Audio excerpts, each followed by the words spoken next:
Good morning to all of you. That's a 10th class learning video. हमारा chapter 3 चल रहा है और चैप्टर 3 में हम लोग एलिमिनेशन मेथड पढ़ चुके हैं, सब्स्टिट्यूशन मेथड पढ़ चुके हैं, क्रॉस मल्टीप्लिकेशन मेथड पढ़ चुके हैं। अब क्वेश्चन जरूरी नहीं है कि आप इन क्रॉस मल्टीप्लिकेशन और सब्स्टिट्यूशन से जहां जहां ये दिखा है वो सब क्वेश्चन भी करो। अब 3-4 क्वेश्चन उतारिए कहीं से भी और उनकी प्रैक्टिस कर डालिए दोनों मेथड से। आपकी कॉपी पे ऊपर हेडिंग होना चाहिए सब्स्टिट्यूशन और 3-4 क्वेश्चन कर दिए। ऐसे ही क्रॉस मल्टीप्लिकेशन उससे भी आपने 3-4 क्वेश्चन कर दिए। ठीक है, एग्जाम में आप जिससे मर्जी जो मेथड से क्वेश्चन करें, एग्जाम में कभी कोई नहीं लिखा आता कि इस मेथड से करें, लेकिन तीनों मेथड परफेक्टली आने चाहिए। ठीक है, आज दो और क्वेश्चन में क्रॉस मल्टीप्लिकेशन मेथड से करके फिर आपके सामने आज एक नया टॉपिक डिस्कस करेंगे।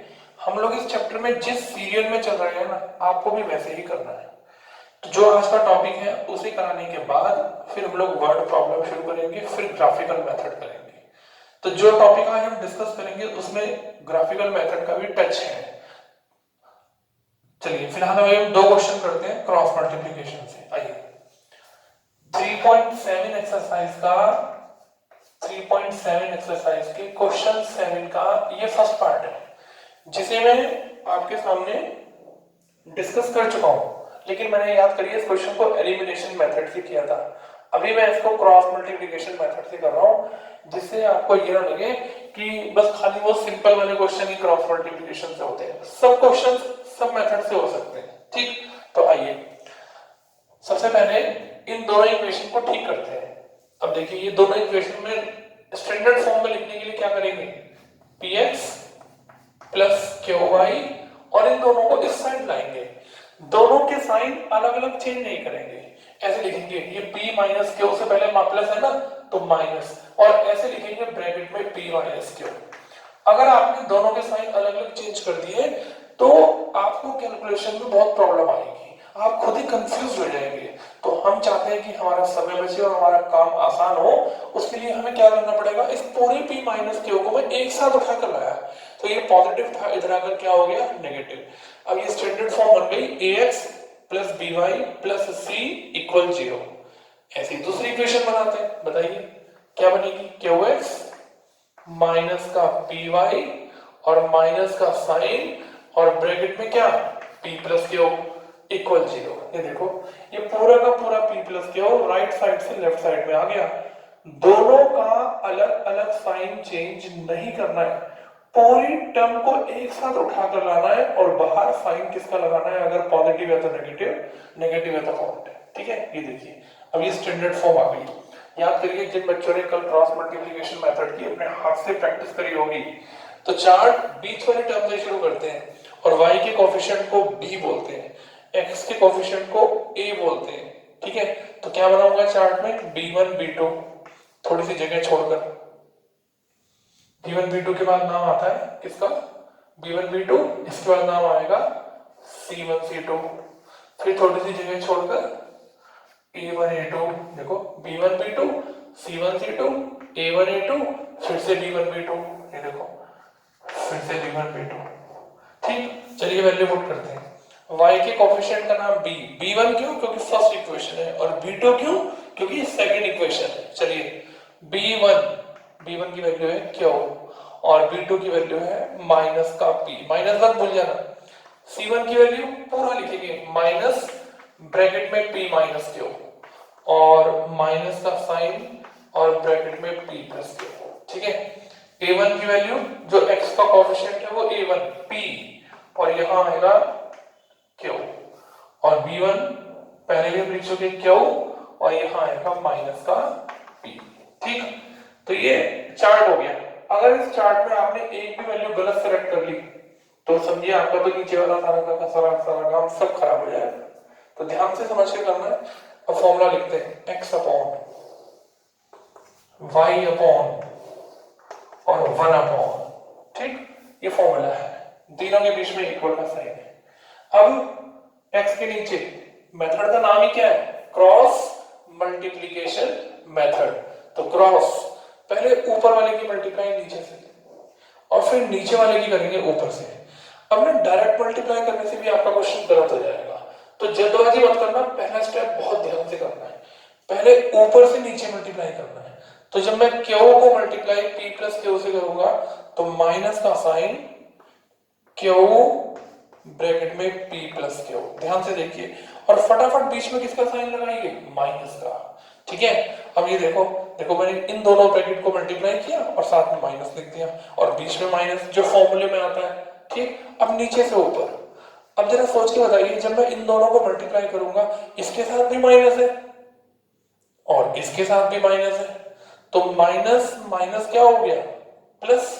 ठीक है, तो P की मल्टीप्लाई किससे हो गई, P माइनस क्यू से। ध्यान से देखिए, पहले ऊपर से नीचे फिर नीचे से ऊपर और दोनों के बीच में माइनस का साइन, इन दोनों को मल्टीप्लाई किया तो माइनस आया, ये दोनों माइनस माइनस प्लस हो गए, लेकिन बीच वाला माइनस तो चलेगा, तो P की मल्टीप्लाई P माइनस क्यू से। अभी जल्दबाजी नहीं करनी, ऐसे लिखना है। अब पहले वाले को छोड़ देंगे, नेक्स्ट टू, अब नीचे से ऊपर से नीचे, बताओ इस ब्रैकेट को क्यू से मल्टीप्लाई करेंगे और माइनस का साइन है वाई के नीचे, क्यू और कौन सा ब्रैकेट है, P माइनस क्यू, ये वाला माइनस तो फॉर्मूले का है।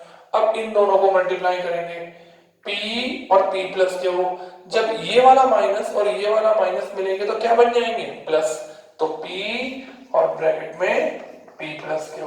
देखो समझ में आई कि नहीं आई बात भाई, जब इन दोनों को मल्टीप्लाई करेंगे तो P और P प्लस क्यू और माइनस भी आएगा और वो माइनस और ये माइनस बीच में मिलकर क्या बन जाएगा, प्लस बन जाएगा। चलिए अब सेकंड वाले को छोड़ देंगे, आखिरी के दो, P को माइनस P से मल्टीप्लाई करिए, माइनस P स्क्वायर। ठीक है, फटाफट पहले माइनस लगा लीजिए, अब क्यू को क्यू से करिए क्यू स्क्वायर, ये देखिए ऐसे हो गया, ऊपर से नीचे नीचे से ऊपर। एक बार अगर आपका इस मेथड पे हाथ सेट हो गया तो सबसे आसान मेथड है क्वेश्चन करने की। चलिए अब अंदर मल्टीप्लाई करनी है और कैलकुलेशन करनी है, तो चलिए अंदर मल्टीप्लाई करते हैं, x अपॉन, चलो करो भाई मल्टीप्लाई, माइनस का P Q minus plus minus का क्यू स्क्वायर। ठीक है, अब माइनस का P square minus minus plus P Q, इधर आ जाओ y के नीचे, minus P Q minus minus plus का Q square, P square, P को क्यू से मल्टीप्लाई पी क्यू और 1 अपॉन माइनस का साइन कॉमन ले लीजिए, अंदर बच गया पी स्क्वायर प्लस बोलो क्या, क्यू स्क्वायर। ये देखिए अंदर बच गया P square plus Q square. ठीक, अब देखो माइनस के पी क्यू से प्लस का पी क्यू घट गया, क्या बच गया, x upon minus Q square minus P square. यहां देखो कुछ घटता है, माइनस पी क्यू से प्लस का पी क्यू घट गया, y upon Q square plus P square, और यहां आपने माइनस का साइन कॉमन ले लिया था, 1 upon minus P square plus Q square. ठीक, इसमें माइनस का साइन कॉमन ले लीजिए, Q square plus P square, इसमें नो चेंज। ठीक है, और 1 अपॉन माइनस का P square plus Q square. ठीक ठीक करेंगे, आराम से करेंगे, जल्दी नहीं करेंगे, बार बार प्रैक्टिस करेंगे तो अच्छे से समझ में आएगा। अब जरा फर्स्ट और थर्ड की क्रॉस मल्टीप्लाई, तो फर्स्ट ये सेकंड और ये थर्ड, चलो फर्स्ट की थर्ड से क्रॉस मल्टीप्लाई करते हैं, from 1 and 3, x upon minus का Q square plus P square और 1 अपॉन माइनस का P square plus Q square. ये देखिए, ठीक है, माइनस है, माइनस कट गया, ब्रैकेट से ब्रैकेट कट गया, बताओ इसका आंसर क्या आ गया, 1 आ गया। अब सेकंड और थर्ड को करते हैं, हमेशा थर्ड के साथ ही दोनों की क्रॉस मल्टीप्लाई करनी है, तभी आपका x और y का आंसर आएगा। तो y upon Q square plus P square और 1 अपॉन माइनस का P square plus Q square, पूरा पूरा ब्रैकेट कट गया, खाली माइनस का साइन बचा, क्रॉस मल्टीप्लाई करी, y की वैल्यू क्या आ गई, -1। ये देखो आपके सामने क्वेश्चन है, बड़ा सिंपल। पहले दोनों को लेफ्ट में ले आए, लेफ्ट में लेते समय क्या ध्यान रखना है, दोनों का अलग अलग साइन चेंज करने से आपकी कैलकुलेशन मुश्किल हो जाएगी, इसलिए पूरे ब्रैकेट को एक साथ लाना है और साइन बाहर एक साथ लिखना है, अंदर के साइन चेंज नहीं करने हैं। फिर चार्ट बनाना है B1 B2 C1 C2 A1 A2 B1 B2, B1 B2 से ही शुरू करना है, B1 B2 पे ही खत्म करना है। फिर x upon y upon 1 upon ऐसे देखो, पहले ऊपर से नीचे फिर नीचे से ऊपर, और डायरेक्ट मल्टीप्लाई नहीं करनी, ऐसे लिखना है पहले, जिससे साइन चेंज करने में प्रॉब्लम ना आए, कोई गलती ना हो, ये चीज ध्यान रखनी है। फिर x y और 1 के तीनों फ्रैक्शन बनाकर फर्स्ट और थर्ड को क्रॉस मल्टीप्लाई, फिर सेकंड और थर्ड को, फिर आंसर आएगा। फर्स्ट छोड़ देंगे तो y के नीचे सेकंड और थर्ड आएंगे, सेकंड छोड़ देंगे तो 1 के नीचे थर्ड और फोर्थ की क्रॉस मल्टीप्लाई होगी। ऐसे पहले ऊपर से नीचे फिर नीचे से ऊपर, और हमेशा दोनों के बीच में किसका साइन, माइनस का। ठीक है, प्रैक्टिस करिए। मैंने ये इसलिए क्रॉस मल्टीप्लिकेशन किया कि आप सोचेंगे खाली सिंपल क्वेश्चन, अल्फाबेट्स वाले भी क्वेश्चन होते हैं। एक क्वेश्चन हमने इसी मेथड के लिए छोड़ा था, इसी का सेकंड पार्ट 3.7 के 7th क्वेश्चन का सेकंड पार्ट हमने इसी मेथड से छोड़ा था, क्योंकि एलिमिनेशन मेथड से उस पार्ट की कैलकुलेशन बहुत बड़ी है, तो मैं इसी मेथड से अब आपके सामने ये वाला पार्ट कर रहा हूं, सेकंड पार्ट। आप अपने हाथ से प्रैक्टिस करिएगा बैठ के, तभी समझ में आएगा, अदरवाइज नहीं आएगा। आप में से बहुत सारे बच्चे पूरी वीडियो नहीं देखते, हमें सब पता चल जाता है, इसलिए आपसे रिक्वेस्ट है कि अगर आप अच्छे से पढ़ना चाहते हैं तो बेनिफिट लीजिए, काम को पूरा रखिए, कोई बात समझ में ना आए पूछिए। बहुत कम बच्चे प्रॉब्लम पूछते हैं। चलिए क्या करें, पहले इसको स्टैंडर्ड फॉर्म में लिखें। तो स्टैंडर्ड फॉर्म में कैसे लिखेंगे, ax प्लस by, ये c लेफ्ट में आ गया, ये देखो, ये जो माइनस का c था ये लेफ्ट में आ गया। ऐसे ही bx प्लस ay सब कुछ लेफ्ट में लेकर आना है। 1 प्लस c को ऐसे 1 प्लस c ही लिखेंगे, बस बाहर माइनस का साइन लगा देंगे। अगर आपने दोनों के साइन चेंज कर दिए ना तो कैलकुलेशन में आप खुद ही कंफ्यूज हो जाएंगे, तो ये बात बड़ी इंपॉर्टेंट है, इसको ध्यान रखना है। चलिए अब चार्ट बनाते हैं, B1 B2, उसके बाद C1 C2, B1 B2 से शुरू करना है और B1 B2 पे ही खत्म करना है। C1 C2 के बाद A1 A2, A1 A2 के बाद फिर से B1 B2। चलिए B1 की वैल्यू B और ये A, ये माइनस का C और ये माइनस का 1 प्लस C, ठीक है, ये हो गया A, ये हो गया B, B1 की जगह B और B2 की जगह A, ये देखो B1 B2 C1 C2 A1 A2 B1 B2, ठीक है। चलिए अब चार्ट बनाते हैं। चार्ट बनाने के बाद x अपॉन y अपॉन, बड़ा आसान क्वेश्चन है इस मेथड से, 1 अपॉन, कोई ज्यादा कैलकुलेशन आपके पास है ही नहीं, बस ठीक से लिखना है। अगर ठीक से लिखा भी नहीं तो देखो फिर तो आंसर ही नहीं आ पाएगा, ठीक से लिखना है।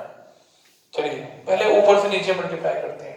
डायरेक्ट मल्टीप्लाई के चक्कर में मत पड़िएगा, जल्दबाजी के चक्कर में अगर टाइम बचाया तो डबल टाइम लग जाएगा, क्योंकि क्वेश्चन गलत हो जाएगा।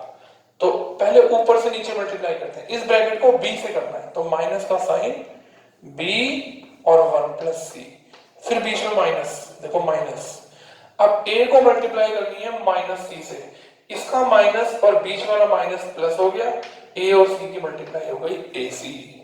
इधर आ जाओ, एक छोड़ दो, अब y के नीचे सेकंड और थर्ड, इन दोनों को पहले ऊपर से नीचे करनी है, माइनस का bc माइनस, अब इस ब्रैकेट को a से करना है, नीचे से ऊपर, ये देखो, और माइनस का साइन और ये माइनस का साइन प्लस हो गया, a ब्रैकेट के बाहर 1 प्लस c, ठीक है।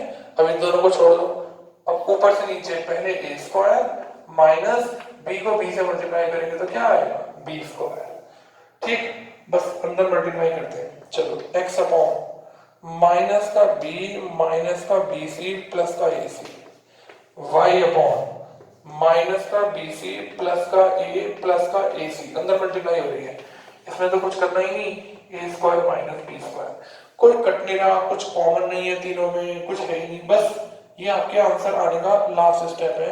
ये फर्स्ट, ये सेकंड और ये कौन सा, थर्ड।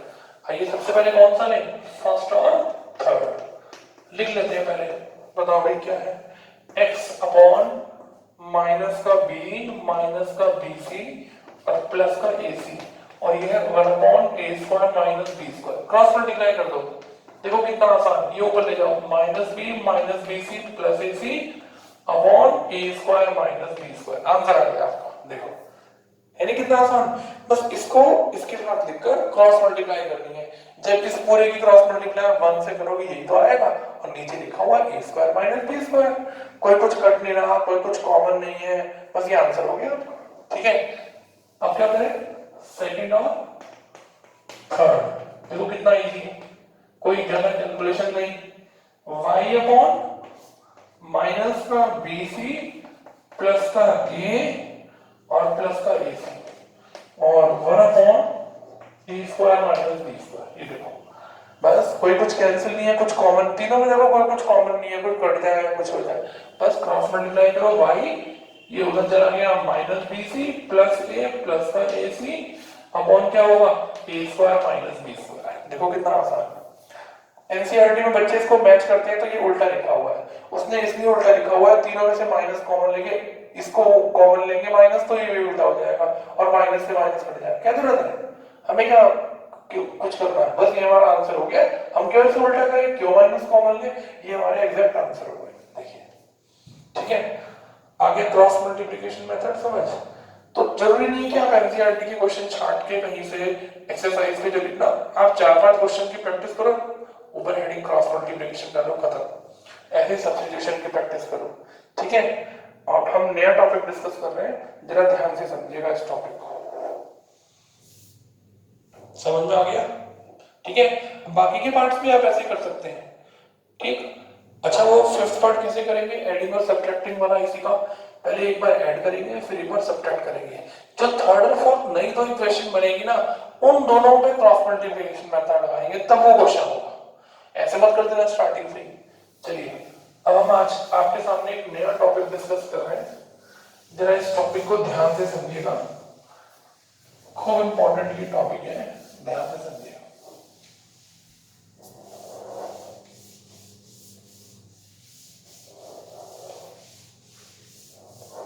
देखिए अब मैं आपके सामने एक इक्वेशन लिखा हूं, a1x plus b1y plus c1 equal 0, a2x plus b2y और प्लस c2 इक्वल 0। ध्यान से इन दोनों इक्वेशन को समझना।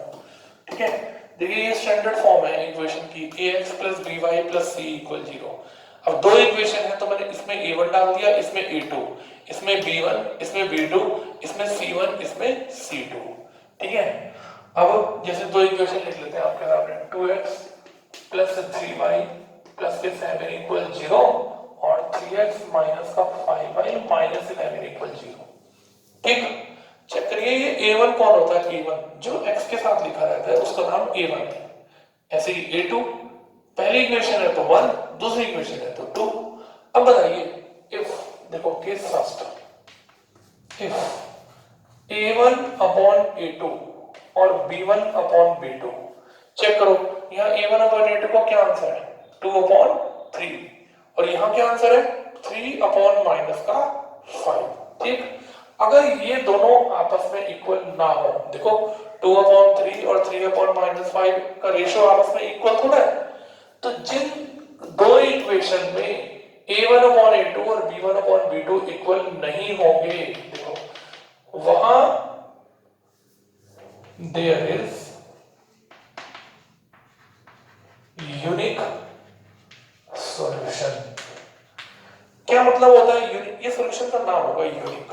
यूनिक का मतलब होता है 1, यानी कि आप तक 3 दिन से चैप्टर चल रहा है, जितने भी क्वेश्चन अब तक आपने सॉल्व किए हैं, एक आंसर x का आया और एक आंसर किसका आया, y का। ठीक है, तो इसका नाम है यूनिक सॉल्यूशन। जिस क्वेश्चन के ये दोनों आपस में इक्वल नहीं होंगे वो क्वेश्चन आप कर नहीं सकते, उसका आंसर ही नहीं आएगा, ना x का आंसर आएगा ना y का आंसर आएगा।